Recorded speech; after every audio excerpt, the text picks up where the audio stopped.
Creature Commandos was back again this week on Max with a brand new episode entitled Chasing Squirrels. I'm Cape Jewel, and this is a video series where I give my thoughts and feelings on the episode that was, while also shouting out any comic book Easter eggs or references I can find. So with that out of the way, let's get into it, shall we? So then, as we join the episode, the team is heading back to America after a job well done overseas. Flag bids goodbye to the princess, of whom he got to know very, very well on this trip, though the princess wonders why the Commandos are even bothering to take Cersei back to Belle Reve instead of, just, killing her. I mean, it's certainly not like they're above that kind of thing, right? And honestly, this line of thought and how easily she spelt blood in the last episode will actually end up making a ton of sense by the time this episode is over. Now, much like before, Creature Commandos is a show all about picking a character and fleshing out their origins. This time, it's Weasel, whose multiple child murders have become something of a dark running joke, not only in this show, but also in the original Suicide Squad, too. Only, as his very dedicated lawyer lets it be known, she believes that Weasel has actually been innocent this whole time and that his trial was tainted by the fact that he's more animal than man who can't regularly communicate. Now, this is actually a bold but in my mind welcome departure from the comic book Weasel, where you see in the books he was a forgettable one-off Firestorm villain who wore a weasel suit and killed his childhood tormentors who gave him that cruel nickname because of his looks. He was also only ever in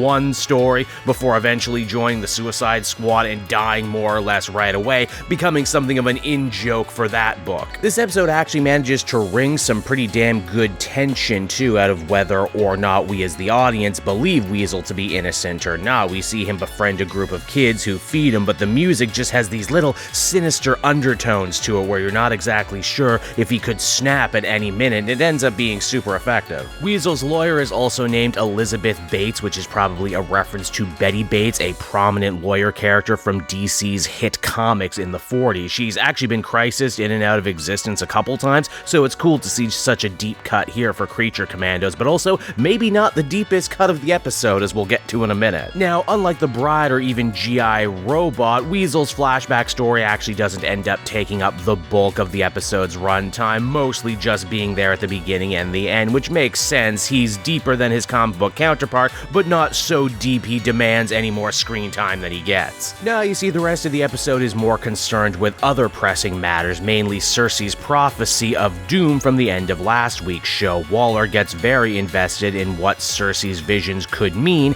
and how they will affect national security as a whole. This is of course all great because it means we get to spend more time with Viola Davis's Waller, who's just so great. In fact, she gets a bunch of jokes in this episode, dropping a ton of references to famous witch movies as she tells Cersei off. God, that solo Waller show cannot come quick enough, I tell ya. Also, you may have noticed too, this episode marks the big return of fan favorite Steve Agee's John Economist, who is back again from Peacemaker Season 1, and he's even nursing the same leg injury that he suffered during that show's finale. God, I love when continuity is both good and understated like this. He even makes a little crack about how, hey, I was fighting aliens, and he was. Now, why is this vision such a big deal? Well, you see, according to Cersei, the Princess of Pakistan will one day very soon turn into a tyrant and endanger the entire globe, even killing the majority of DC's brand new Justice League, including poor Peacemaker and the Batman who is yet to be cast yet. I find this whole development as a comic fan really funny because Waller seeing visions of the end of the world was actually the major inciting incident behind the story Absolute Power, which was DC Comics' last big crossover event at the time of recording. I wonder if that was meant to be a bit of multimedia synergy or if it just kind of ended up being that way. Also, while everyone and their mothers has rightly so been losing their damn mind over all the dead heroes and Superman's cape from the Death of Superman storyline, personally, I can't get over the fact that the Princess of Pakistan is very clearly standing next to Gorilla Grodd, one of the Flash's most major villains, also implying that perhaps the princess is somehow being mind-controlled by the giant ape. Also, Grodd being here implies that Gorilla City exists. Did I mention I'm also really enjoying how James Gunn is choosing to dole out continuity in this brand new DC universe? It's a real if you know kind of approach, and if you don't, it doesn't really impact the story that much. Rick Flag once again proves what a kinder and more gentler leader he is by standing up to Waller and refusing to go kill the princess, that would be dishonorable to kill an ally, especially one that he just so recently boned, and that they can't trust the visions of a mad witch, right? Though, according to Isla McFadden, the government's #1 researcher on the Amazonians and Paradise Island, Cersei Cersei might not have always been a bad guy, and once upon a time she actually used her visions to try and do good, so maybe there is more truth to them. Speaking of McFadden and she's actually a greatly reworked character from the pages of Gotham Academy, where she was a history teacher, and honestly, I'm just impressed that James Gunn has read Gotham Academy. That is some real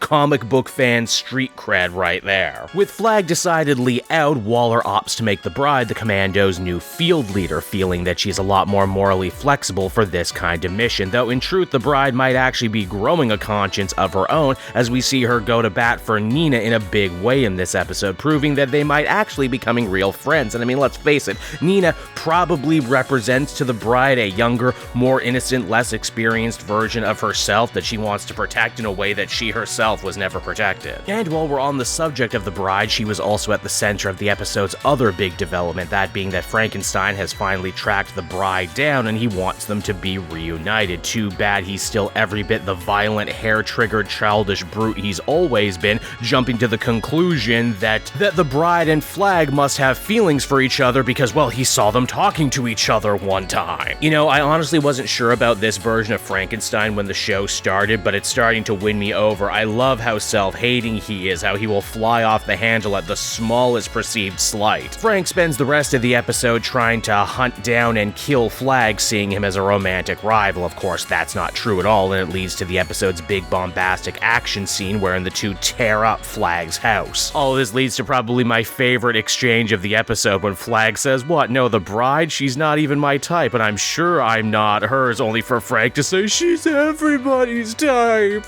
Once again, Flag ends up showing a surprising amount of mercy and restraint, taking pity on poor Frank after seeing just how emotionally unstable he really is. Hell, Flag even manages to get Frank on his side with the whole rescuing the princess mission with just the smallest amount of kindness. Geez, this dude really gets the wrong social cues from everybody, right? Not just the Bride. 5 minutes with Flag and he already thinks they're best friends. And honestly, the two make for a really fun buddy cop style pairing when we stop and think about it. Frank killed his father and lives in a perpetual state of adolescence. Flag just lost his son to the very same cruel spy work that he's actively rebelling against now. They almost complete each other, don't they? Now with that out of the way, how did the Weasel story end up shaking out? Well, as you might have guessed, he was actually innocent the whole time. He was friends with those kids and their deaths were horrible accidents, made worse when a gun-toting vigilante who totally misread the situation assumed that Weasel was a monster just because of the way he looked. How about that? The Bride was a victim of both her father and her husband. G.I. Robot got punished for doing only what he was programmed to do, and now Weasel is wrongly accused. I'm beginning to think that these so-called monsters of the Creature Commandos aren't actually monsters at all. Why, it's almost as if true monsterness isn't skin deep, that it's